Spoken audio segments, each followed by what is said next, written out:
Assim diz a palavra do nosso Deus: portanto, se fostes ressuscitados juntamente com Cristo, buscai as coisas lá do alto, onde Cristo vive, assentado à direita de Deus.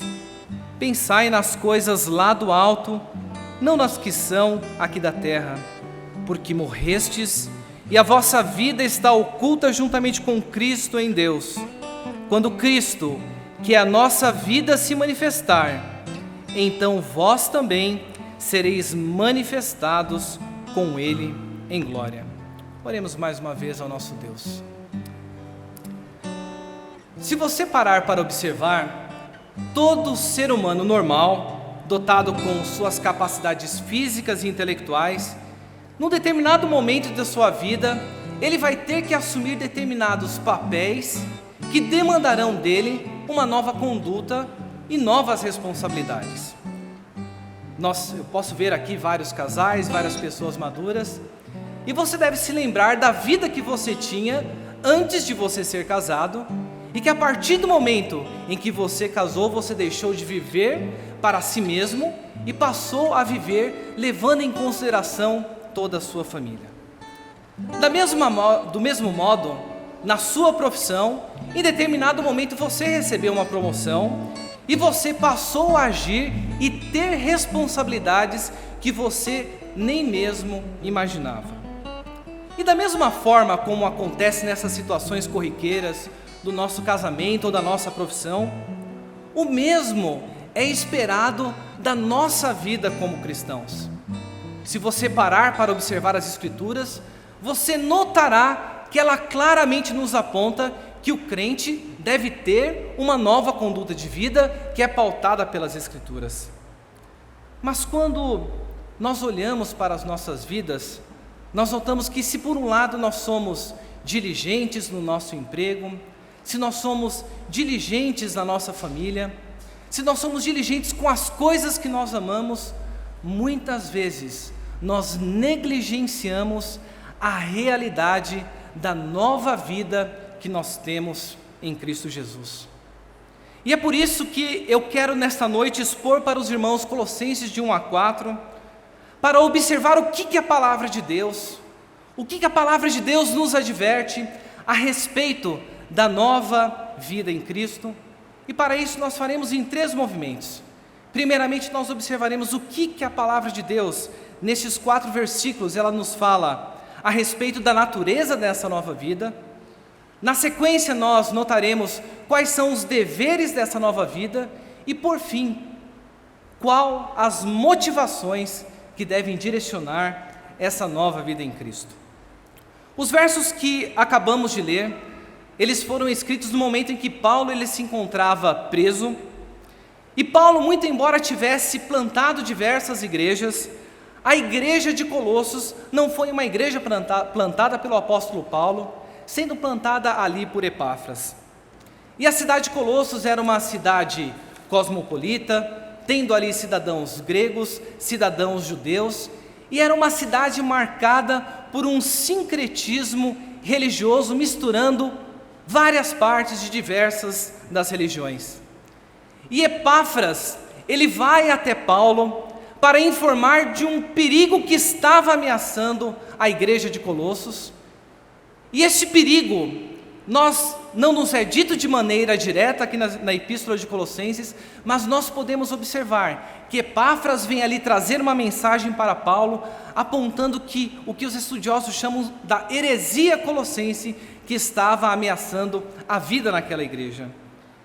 E ao olhar o capítulo 2, nós podemos notar que alguns elementos faziam a mistura da cultura grega e da cultura judaica, e nós vemos que o que aqueles falsos mestres que estavam tentando entrar na igreja de Colossos, eles estavam ali apresentando uma falsa filosofia, um falso padrão de pensar e agir, que tinha como grande perigo ameaçar a supremacia de Cristo.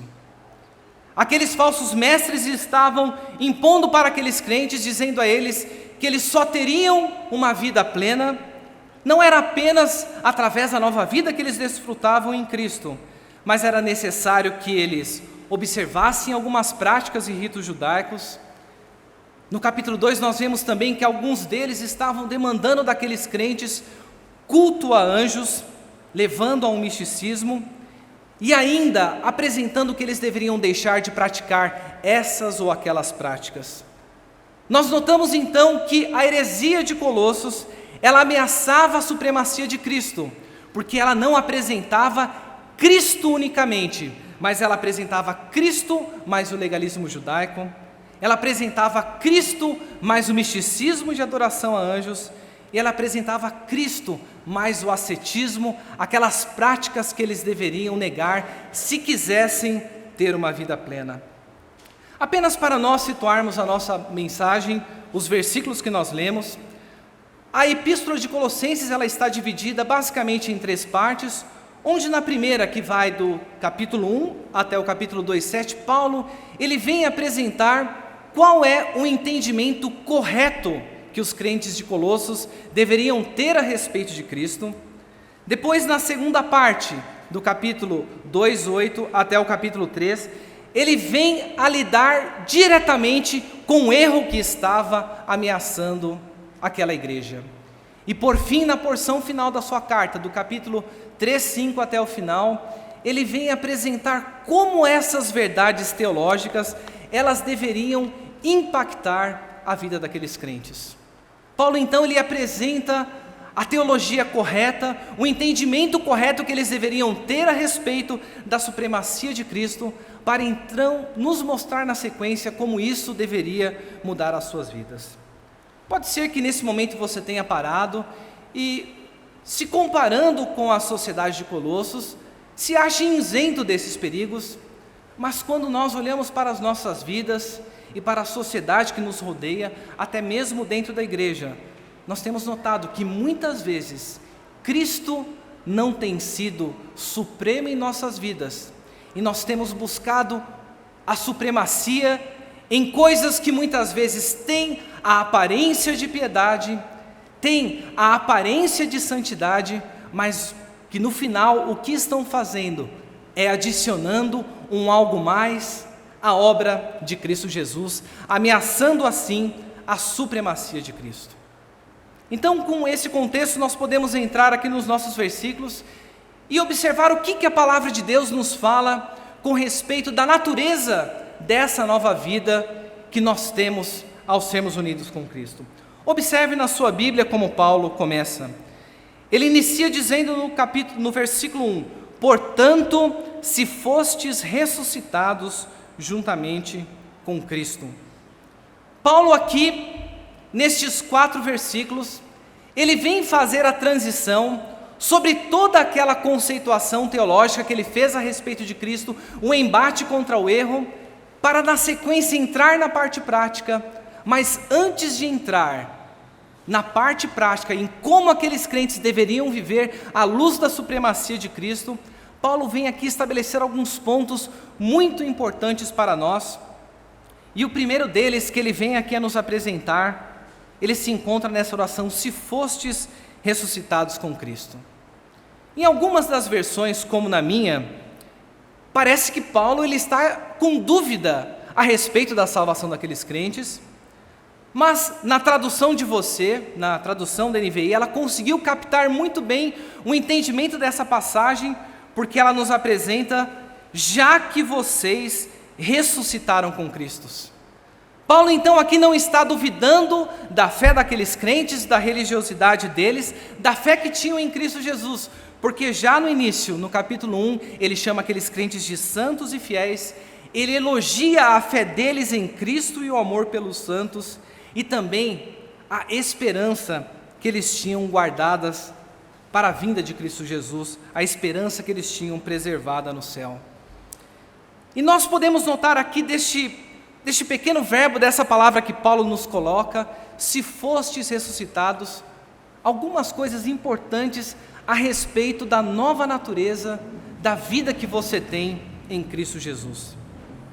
Note que aqui Paulo, ele se dirige de uma maneira passiva para aqueles crentes, nos mostrando que esta ressurreição, este sair da vida para a morte, não foi algo que eles realizaram por si mesmos.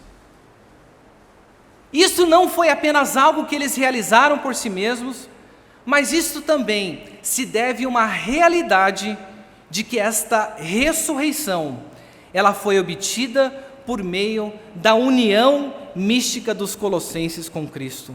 Porque ele nos fala que se fostes ressuscitados juntamente com Cristo. Se você olhar para as epístolas paulinas, você poderá observar que Paulo sempre quando fala da ressurreição, ele aponta a ressurreição como um evento futuro, mas aqui na igreja de Colossos, sabendo que era a supremacia de Cristo que estava em jogo, ele vem aqui apresentar a realidade de que aqueles crentes já gozavam em Cristo Jesus de uma nova vida e que eles já se encontravam ressuscitados com Cristo Jesus.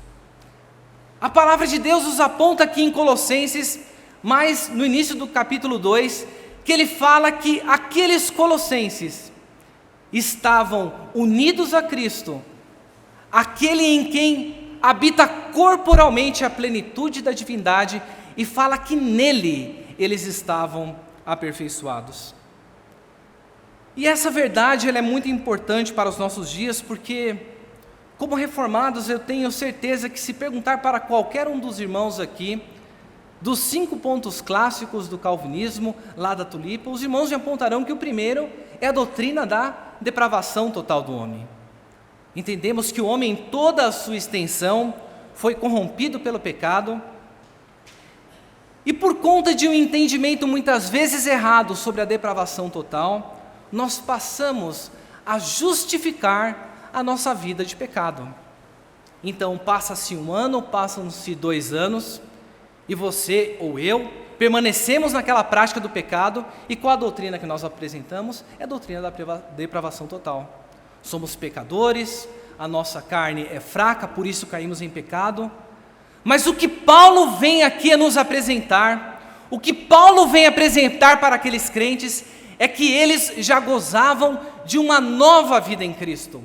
Eles haviam sido trazidos da morte para a vida, e essa ressurreição, ela não se havia dado por nada que eles houvessem feito por si mesmos, mas foi um ato soberano, no qual eles foram unidos misticamente a Cristo Jesus. É capaz que se eu te perguntar se você acha que o cristianismo é uma religião crítica, você pode até torcer o nariz falando, o que é isso? Misticismo? São essas práticas da nova era? Mas nós perdemos, meus irmãos, a realidade de que eu e você, nós estamos aqui hoje ouvindo a palavra de Deus, por conta dessa doutrina fundamental para a reforma protestante, para as nossas vidas, que é a doutrina da união mística do crente com Cristo. A vida que nós gozamos hoje, que nós cantamos em todos os hinos que se deram para trás, não é uma vida que nós vivemos em nós mesmos, mas uma vida que vivemos em Cristo Jesus, e isso deve impactar diretamente a maneira como eu e você nos relacionamos com Deus, com as pessoas que estão ao nosso lado e com o mundo que nos rodeia. Isso me faz lembrar a história daquele viajante que estava numa estrada perigosa e de repente ele se deparou com um buraco e desatento caiu dentro daquele buraco, um buraco escuro, úmido, e ali machucado ele tentou com todas as suas forças se agarrar à parede, tentou buscar algum meio pelo qual ele pudesse sair daquela situação, mas ele se frustra, se sentindo cansado, e fica ali parado no chão, esperando que alguém o viesse o socorrer. E no meio dessa estrada passam alguns viajantes, e o primeiro dele, ele se depara diante desse buraco, e ele dirige as palavras para aquele homem, dizendo que, olha, o que você precisa fazer é purificar a sua mente, e quando você se livrar de todas essas coisas, e alcançar o nirvana, todo o seu sofrimento irá cessar. Aquele homem fez o que o viajante pediu a ele, meditou, buscou livrar a sua mente de todos os enfados, mas ele se percebeu que de nada adiantou, porque ele continuava ali dentro preso. Passou um segundo, e este segundo dirige a palavra para aquele homem dizendo: olha, na realidade, tudo isso que está acontecendo aqui, você não precisa se preocupar, porque não passa de uma mera ilusão.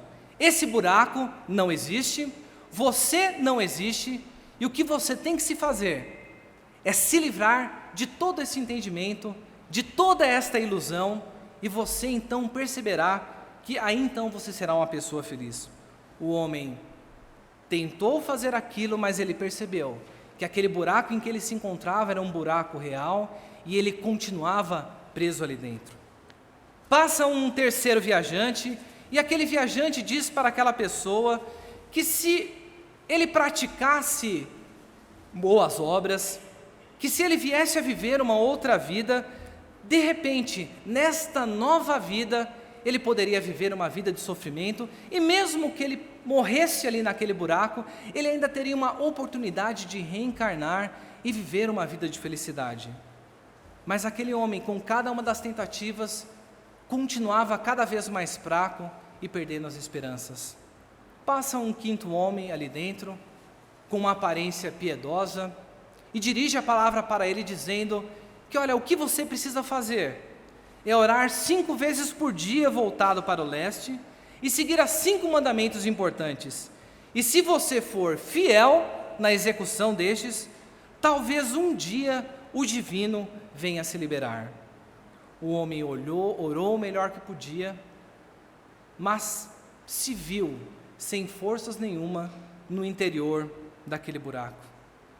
Mas chega o último homem, que se depara naquela região e olha para dentro e observa aquele homem já sem forças, prestes a morrer, e ali dentro ele entra, retira aquele homem para fora, e aquele homem que estava perdido, sem vida, em meio àquela umidade e escuridão, passa a enxergar aquele mundo belo que antes ele encontrara. Essa pequena parábola, essa pequena ilustração, ela vem aqui a nos mostrar que o cristianismo, diferente de todas as demais religiões, ele não vem apresentar para a sua vida unicamente um conjunto de regras que você deve seguir. Ele não vem a apresentar para a sua vida algo que você possa fazer por si mesmo para que você saia da condição de pecado. Mas o que o cristianismo nos apresenta é que o cristianismo ele é mais que religião. O cristianismo é a união com a pessoa de Cristo Jesus. E nós só estamos aqui hoje reunidos e temos a capacidade de viver essa nova vida, não é por nada que nós fizemos por nós mesmos, mas porque em determinado momento da sua vida, que Deus determinou antes da fundação do mundo, eu e você fomos unidos misticamente a Cristo Jesus, e por conta disso, nós gozamos de uma vida em novidade, de uma vida que é diferente de tudo aquilo que o mundo tem a nos apresentar. Mas a palavra de Deus, ela nos apresenta não apenas o caráter dessa nova vida que eu e você desfrutamos, desta vida na qual nós podemos vencer o pecado, porque não somos nós que vencemos por nós mesmos, mas Cristo que habita em nós. Mas como eu lhes disse, esta vida, além de ter esta nova natureza, que é dada pela união mística com Cristo Jesus, ela também nos apresenta deveres, algo que se espera daquele que se encontra nesta união mística com Cristo. E nós notamos isso na sequência dos versos, quando Paulo vem aqui nos apresentar 2 ordens para a igreja. Ele nos diz na sequência: portanto, se fostes ressuscitados juntamente com Cristo, buscai as coisas lá do alto, onde Cristo vive à direita de Deus, pensai nas coisas do alto, não das que são aqui na terra. Paulo, ele passa na sequência a apresentar aquilo que se espera de um cristão, e de maneira bem simples, ele vem aqui dizer que eu e você, que a pessoa que foi unida misticamente a Cristo, há uma reorientação na sua vida, há uma reorientação nas suas prioridades. E Paulo inicia trazendo essa ordem, convocando aqueles crentes a buscar as coisas lá do alto. Por observar por estas duas ordens que Paulo nos dá, da busca e no pensar nas coisas do alto, nós podemos ver que isso não é algo que é esperado naturalmente de nós. Nós sabemos que nós já fomos ressuscitados com Cristo, mas ainda travamos uma luta com o pecado que nos arrodeia, e Paulo então vem aqui a nos trazer este imperativo, esta ordem nos dizendo que o cristão deve viver continuamente buscando as coisas lá do alto. E o que seriam essas coisas lá do alto? Nós notamos que aqui o que Paulo ele está fazendo, como faz nas suas demais cartas, é chamar a atenção dos crentes da igreja de Colossos, desviar a atenção daqueles crentes que estavam sendo ameaçados por aqueles ensinamentos que apresentavam Cristo mais o legalismo, Cristo mais o misticismo, Cristo mais o ascetismo, e vem aqui direcionar a atenção deles para a região celestial. E Paulo aqui ele não está adotando nenhum tipo novo de misticismo, pedindo para aqueles crentes viessem a buscar algo divino, mas ele orienta muito bem a atenção daqueles crentes ao apontar que é onde Cristo vive e onde Cristo está sentado à direita de Deus. Paulo ele traz aqui uma figura da corte, fazendo uma referência que aquilo que o cristão, que os crentes de Colossos deveriam buscar, era a pessoa de Cristo. E Paulo nos apresenta aqui Cristo, em toda a sua epístola de Colossos, em específico nesse ponto, como aquele que está assentado à direita de Deus. E ele usa isso como uma referência ao Salmo 110, que é um salmo messiânico, onde vemos ali que o salmista diz: disse o Senhor ao meu Senhor, assenta-te à minha direita, até que eu ponha os teus inimigos debaixo dos seus pés. Paulo então ele chama a nossa atenção para o lugar de honra que Cristo obteve pela vida que viveu, pela sua morte, pela sua ressurreição, o Messias prometido, o Rei que deveria ocupar a atenção daqueles crentes. Em Colossenses 2,10, nós vemos que Paulo ali ele disse que nele, em Cristo Jesus, habita toda a plenitude da divindade e que nele, aqueles crentes, eles estavam aperfeiçoados. E neste momento eu te pergunto, no que você tem empreendido todos os seus esforços? A sua busca tem sido marcada por uma busca pelas coisas do alto, ou tem sido marcada pelas coisas que são aqui da terra? Se caso seja segundo o que Paulo vem a nos apresentar aqui, é o que se espera de mim e de você, por conta da nova vida que nós temos em Cristo. Nós temos o dever e a capacidade de buscar a Cristo Jesus nas coisas que estão lá no alto. Mas Paulo ele não para apenas falando sobre esta busca, mas ele diz também que aqueles crentes deveriam pensar nas coisas lá do alto e não das que são aqui da terra. Paulo sabia que aqueles crentes eles estavam sendo ameaçados por uma busca que não era centrada em Cristo, mas por uma busca de uma vida plena por meios meramente terrestres. Mas será que Paulo então, e eu aqui nesta noite, estou conclamando os irmãos a viver algum tipo de misticismo, algum tipo de alienação do mundo? Se nós olharmos na história da igreja, nos momentos de dificuldade, nós vemos que muitos buscaram se afastar do pecado vivendo uma vida monástica. Mas quando olhamos para a história dentro dessas vidas monásticas, nós notamos que o pecado ali dentro continuava e nada era resolvido.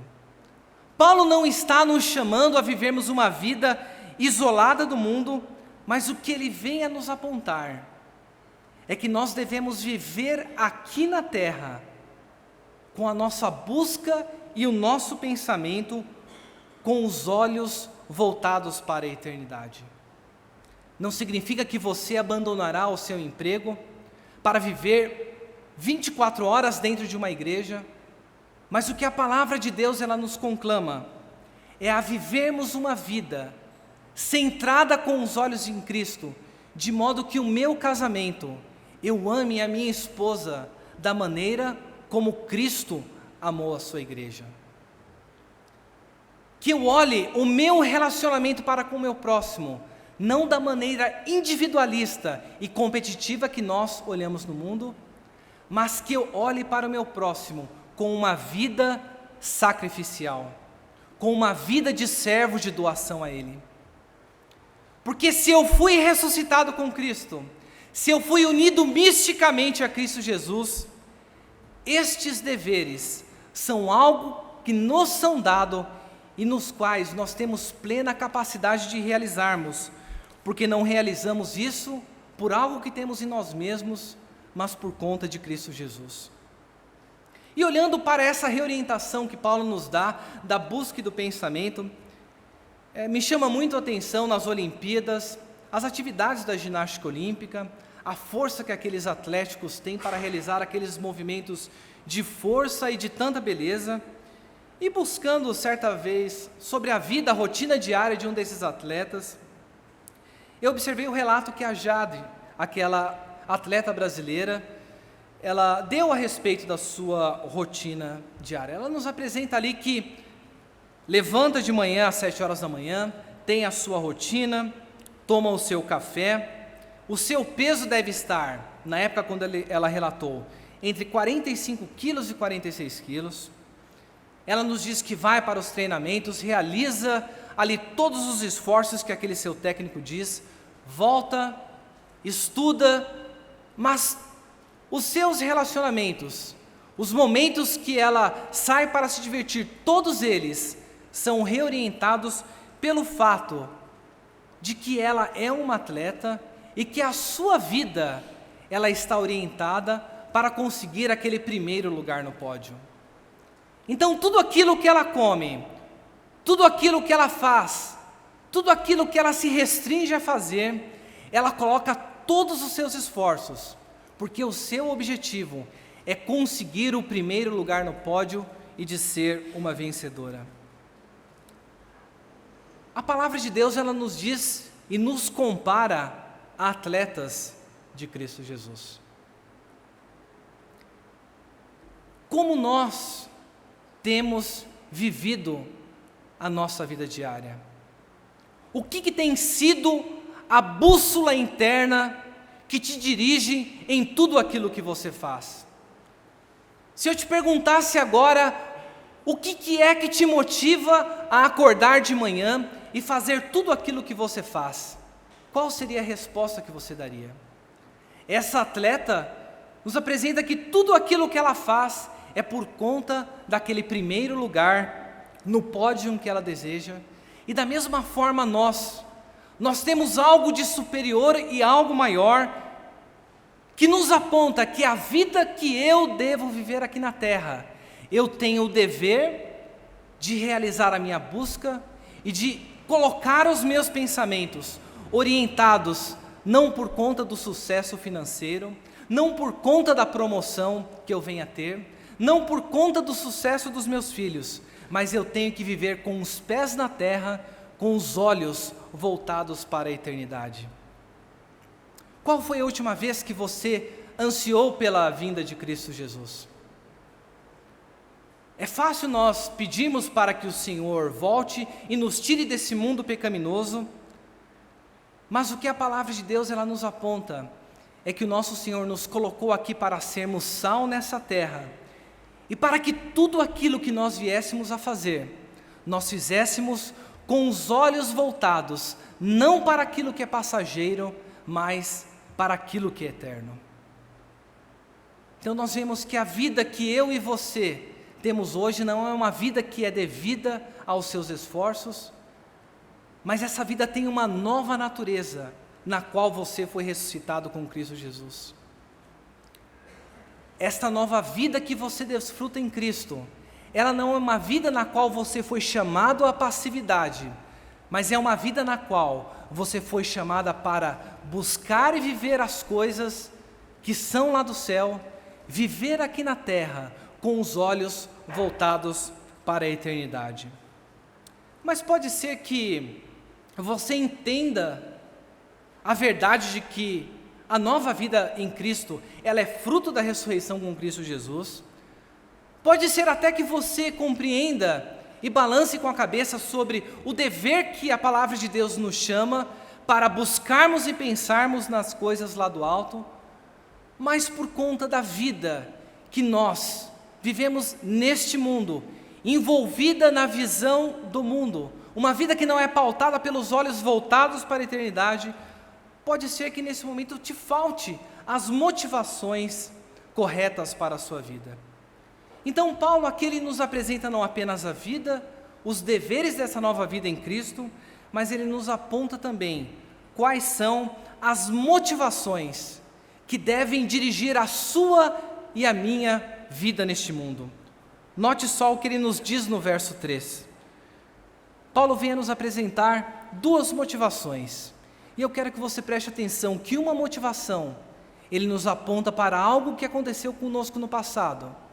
E a outra motivação, ele nos apresenta e nos aponta para algo que ainda acontecerá no futuro. A palavra de Deus nos diz no versículo 3: porque morrestes e a vossa vida está oculta juntamente com Cristo Jesus. Paulo então, a partir do verso 3, ele começa a apresentar a razão, o motivo pelos quais aqueles crentes deveriam viver vidas com os olhos voltados para a eternidade. E a primeira motivação que Paulo nos apresenta diz respeito a algo que aconteceu na vida passada desses irmãos. Paulo aqui apresenta que eles morreram e que a vida deles está oculta em Cristo Jesus. Paulo ele apresenta primeiramente este aspecto negativo que há na nova vida em Cristo, o aspecto negativo no sentido de que nós para o mundo estamos mortos, no sentido de que aqueles crentes da igreja de Colossos, eles não deveriam se sentir ameaçados por aqueles falsos mestres, porque eles não mais viviam para o mundo, eles estavam mortos para o mundo, portanto, tudo aquilo que estava sendo apresentado para eles era algo que deveria ser esquecido, porque a motivação primeira que eles deveriam ter é se lembrar de que no passado eles foram unidos misticamente a Cristo, e por conta disso, a vida que eles hoje vivem não é mais uma vida para o mundo, mas uma vida na qual eles se encontram mortos para o mundo. E como que tem sido a nossa vida? As pessoas que olham para nós no mundo, nos veem como mais um que compartilham dos seus valores, mas elas olham com estranheza, vendo algo diferente em nós. Porque o que a palavra de Deus nos aponta é que a vida que nós desfrutamos, ela é uma vida marcada por esta morte para o mundo, a morte que foi, na qual eles foram unidos a Cristo Jesus, mas ele também apresenta que esta vida que eles hoje desfrutam, é uma vida na qual eles estão também unidos a Cristo, e é uma vida na qual está oculta em Cristo Jesus. Paulo nos diz: e a vossa vida está oculta juntamente com Cristo em Deus. E quando Paulo aqui apresenta para aqueles crentes e para nós hoje, que a vida que eles desfrutavam era uma vida oculta em Cristo, ele nos aponta para duas realidades da vida que nós desfrutamos. O fato de que você foi unido misticamente a Cristo, aponta para a realidade de que você está protegido por Deus. E nós notamos isso quando o apóstolo João, lá no capítulo 10, falando da relação de Jesus Cristo com as suas ovelhas, nos diz que ninguém as arrebatará da minha mão, da mão do meu Pai, ninguém pode arrebatar. Então a vida que eu e você desfrutamos hoje em Cristo é esta vida oculta na qual nós estamos protegidos nele, mas também ela nos aponta para a realidade de que esta vida é uma vida na qual os outros que não a possuem não conseguem compreender. O fato de você estar oculto em Cristo não aponta apenas para a proteção que você goza nele, mas para a realidade de que o mundo não consegue te compreender. Nestes últimos anos no seminário, eu tive a oportunidade de conhecer um colega muito inteligente mesmo, uma pessoa capacitada, com dotes para trabalhar com idiomas, proveniente de uma família americana muito rica. E vendo um pouco sobre a sua vida, eu aposto que se eu relatasse ela para muitas pessoas que não são crentes, e até mesmo para muitos crentes, elas diriam que esse rapaz era um louco. Logo na sua juventude, ele tinha uma carreira promissora na área do direito. Ele resolve abandonar aquela carreira promissora e se muda para um país do terceiro mundo, e naquele país ele vem para pregar a mensagem do Evangelho, e a sua vida dura apenas 7 anos. E nesse processo ele se casa, vem com sua esposa, após dar à luz a sua filha, ela morre, e ele é obrigado a deixar a sua filhinha com o seu cunhado, com a sua irmã, para que ele pudesse viver a vida de pregação do Evangelho. Pode ser que alguns de vocês já tenham reconhecido esse jovem, mas esse jovem foi aquele que trouxe o presbiterianismo para o Brasil. Reverendo Ashby Green Simonton, ele viveu uma vida não pautada por uma busca pelas coisas que são aqui da terra, mas pelo fato de ele ter compreendido que a vida nova que ele possui em Cristo deveria o levar a buscar e pensar nas coisas que são lá do alto. Ele veio para cá, abrindo mão de tudo aquilo que possuía, para viver uma vida que pregasse o Evangelho. Uma vida breve e curta, mas uma vida por conta da obra de Jesus Cristo. Eu e você, nós podemos estar aqui hoje, reunidos na igreja presbiteriana, para glorificar o nome do nosso Senhor. Simonton compreendeu que a sua vida, ele havia morrido para o mundo, e que esta vida era uma vida oculta em Cristo Jesus.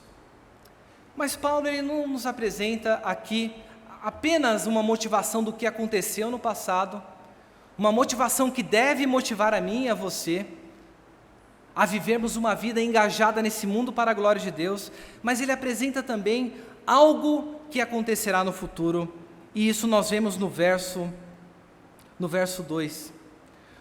No verso 4, quando Cristo, que é a nossa vida, se manifestar, então vós também sereis manifestados com Ele em glória.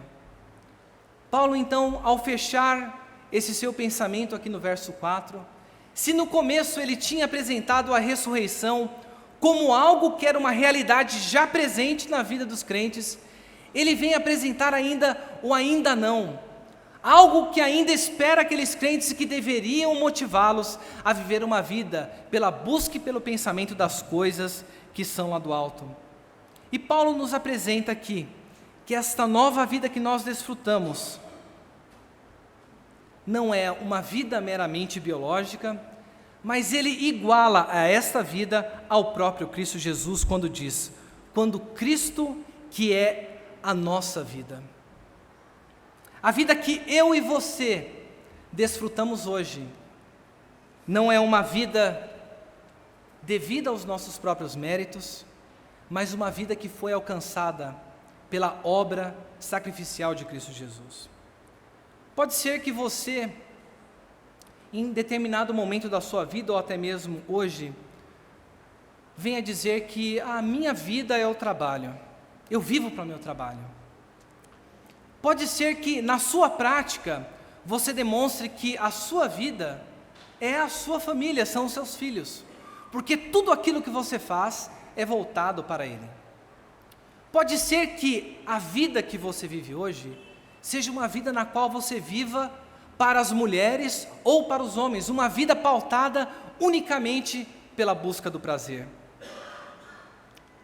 Mas se você é uma pessoa que foi ressuscitada com Cristo Jesus e que goza desta nova vida em Cristo, a sua vida não é mais a família, não é mais o emprego, não é mais os prazeres deste mundo, mas o que Paulo nos apresenta, que a nossa vida é o próprio Cristo Jesus. E ele nos mostra aqui que nós devemos nos motivar pelo fato de que esta vida que ainda está escondida até mesmo para nós, ela será manifesta na vinda de Cristo Jesus. Porque ele nos diz, quando Cristo, que é a nossa vida, se manifestar, então vós também sereis manifestados com Ele em glória. Eu já perguntei anteriormente para os irmãos, qual foi a última vez que você pensou ou ansiou pela vinda de Cristo Jesus? Muitas vezes, por estarmos vivendo uma vida com os olhos unicamente nas coisas que são terrenas, nós podemos até desejar ao céu, mas o nosso prazer está muito mais naquilo que está na vida diária do que na própria vinda de Cristo Jesus. E nós percebemos isso quando nós brincamos com os nossos irmãos que estão para casar e falamos até o que você acharia se no momento em que o pastor desse a bênção e os declarasse marido e mulher, Jesus Cristo voltasse na noite da sua lua de mel. Eu tenho certeza que muitos pediriam para que aguarde um pouquinho mais, Senhor. O Senhor pode voltar mais tarde, não no dia do meu casamento. Isto é uma brincadeira que nós fazemos, mas que muitas vezes aponta para a realidade de que nós estamos vivendo aqui hoje, mas não ansiamos pelo estabelecimento pleno do reino de Cristo. Sendo assim, as motivações que Paulo ele nos apresenta, que você deve viver esta nova vida em Cristo Jesus, é a motivação primeira daquilo que Cristo fez a sua vida no passado e ainda o que Ele está para fazer para você no futuro. O mundo olha para você e te vê um perdedor. Muitas vezes, até mesmo as pessoas que estão dentro da igreja, elas olham para você com desprezo por conta do pecado mesmo que habita nelas. Mas a palavra de Deus nos diz que haverá um dia onde o verdadeiro Wellington, onde os verdadeiros irmãos que se encontram aqui serão plenamente manifestados juntamente com a vinda de Cristo Jesus. Aquilo que está para se manifestar, nós não temos noção da grandiosidade daquilo que nos aguarda. E, portanto, nós temos que orar ao Senhor, para que Ele abra os nossos olhos, para que nós venhamos contemplar a grandiosidade, não apenas da obra de Cristo, mas para a sua vida, a sua vinda, porque a partir do momento que nós vivemos com os nossos olhos voltados para a eternidade, Cristo será tudo em nós. Sendo assim, meus irmãos, como que nós deveremos nos portar ao sairmos da casa de Deus? Nós já vimos aqui que a natureza dessa nova vida é uma natureza derivada da união mística que temos em Cristo. Nós já vimos que esta nova vida, ela não é uma vida de passividade, mas é uma vida por busca e pensamento das coisas que são lá do alto, e de que esta nova vida, ela possui motivações certas, baseadas naquilo que Deus já fez, quando morremos com Cristo, e baseado naquilo que Ele fará quando voltar ao céu. Como então deveremos viver nossas vidas, aplicando esta palavra em nosso viver? A primeira pergunta que você precisa a fazer a si mesmo é se você de fato goza desta nova vida em Cristo. Você precisa olhar para si, questionar, olhando para a sua vida prática, olhando para aquilo que você faz, aquilo que dá as suas motivações, e notar se você pode dizer que você foi unido com Cristo misticamente e se encontra ressuscitado juntamente com Ele. E pode ser que você, ao fazer este exame crítico, orientado pelas Escrituras, perceba que a regeneração não é uma verdade em sua vida. E se este for o caso, a palavra de Deus nos aponta que devemos nos arrepender dos nossos pecados e nos voltar para o único que pode nos reconciliar com Deus, o Cristo, o primogênito de toda a criação, Cristo, o primogênito dentre os mortos. Mas nós vimos também que como que vamos buscar, como que vamos pensar nas coisas que são lá do alto, focando na pessoa de Cristo, se não o conhecemos. Qual foi o remédio que Paulo trouxe para a igreja de Colossos? Aqueles crentes estavam ameaçados por aquele ensinamento errôneo. Paulo vem apresentar o ensinamento correto a respeito da pessoa de Cristo. E eu te pergunto, qual a compreensão que você possui hoje da pessoa e da obra de Cristo Jesus? Porque eu posso apresentar as motivações daquilo que já aconteceu em sua vida, ou da vida de Cristo Jesus, terá no futuro, mas se eu não compreendo a grandiosidade da pessoa e da obra de Cristo, isso jamais soará grande aos nossos ouvidos. Então eu te conclamo para uma busca diligente nas Escrituras, para uma busca pelo conhecimento profundo da pessoa e da obra de Cristo Jesus. Porque o remédio, o antídoto que Paulo trouxe para a igreja de Colossos foi um entendimento correto a respeito da pessoa de Cristo. Foi uma cristologia exaltada, a apresentação de Cristo como supremo, porque só assim é que eles poderiam se livrar de todos aqueles erros e viver vidas para a glória de Deus. Apenas para garantir também que você não tenha tido uma compreensão errônea de que esta palavra está nos chamando para nos isolarmos do mundo, eu te falo aqui que Paulo, que o Espírito Santo de Deus, ele não nos chama para vivermos uma vida de isolamento cultural. Lá em Gênesis 2 você observará que Deus nos deu o mandato cultural de cultivarmos e dominarmos essa terra. Mas a maneira pela qual nós devemos fazer isso é pautado pela suficiência de Cristo em nossas vidas. Nós não devemos nos alienar do mundo, mas o que devemos sim fazer é termos a nossa busca e o nosso pensamento, a nossa prática diária pautada unicamente pelas verdades do Evangelho. E eu te peço também que você leia depois os versículos que se seguem na Epístola de Colossenses no capítulo 3, porque Paulo ele também nos apresenta que esta busca pelas coisas que são do alto não é apenas uma busca contemplativa, não é apenas uma busca teológica onde você irá para os livros de teologia, mas ela é uma busca que ela está relacionada com a sua vida diária. Porque nós vemos lá a partir do versículo 5, Paulo vem a nos dizer que os cristãos são chamados a fazer morrer a natureza terrena.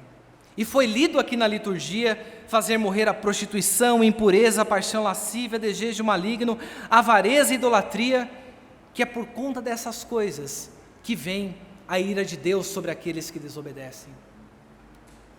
Você deve notar que a supremacia de Cristo, que a nova vida que você desfruta em Cristo Jesus, ela deverá impactar as suas relações horizontais com os seres humanos que estão ao seu lado e também para com Deus. E Paulo, a partir do verso 12, ele vem a nos dizer que revesti-vos como eleitos de Deus, de ternos afetos de misericórdia. No verso 13 ele aponta, suportai-vos uns aos outros, perdoai-vos mutuamente, assim como o Senhor os perdoou. No verso 15, seja a paz de Cristo o árbitro em vosso coração. E no 16, habite ricamente a palavra de Cristo. Instruí-vos e aconselhai-vos mutuamente em toda a sabedoria. Então note que estas verdades que Paulo nos apresenta nesses 4 primeiros versículos que antecedem essa sessão prática, é algo que nós devemos ter como realidade, sabendo que hoje eu e você desfrutamos de uma vida que possui uma nova natureza, que está unida a Cristo Jesus, de que você não está sozinho, porque a palavra de Deus apresenta os deveres que você tem, de que tudo aquilo que você for fazer seja orientado pelos valores eternos, e por fim, que a sua motivação deve ser aquilo que Cristo fez quando te uniu a Ele no passado, e aquilo que ainda Ele fará quando voltar para nos levar com Ele em glória. Que Deus nos abençoe e que faça verdadeira essas palavras no nosso coração, para que venhamos viver vidas nas quais a supremacia de Cristo seja patente, para que o mundo olhe para nós e dê glórias unicamente a Deus. Amém.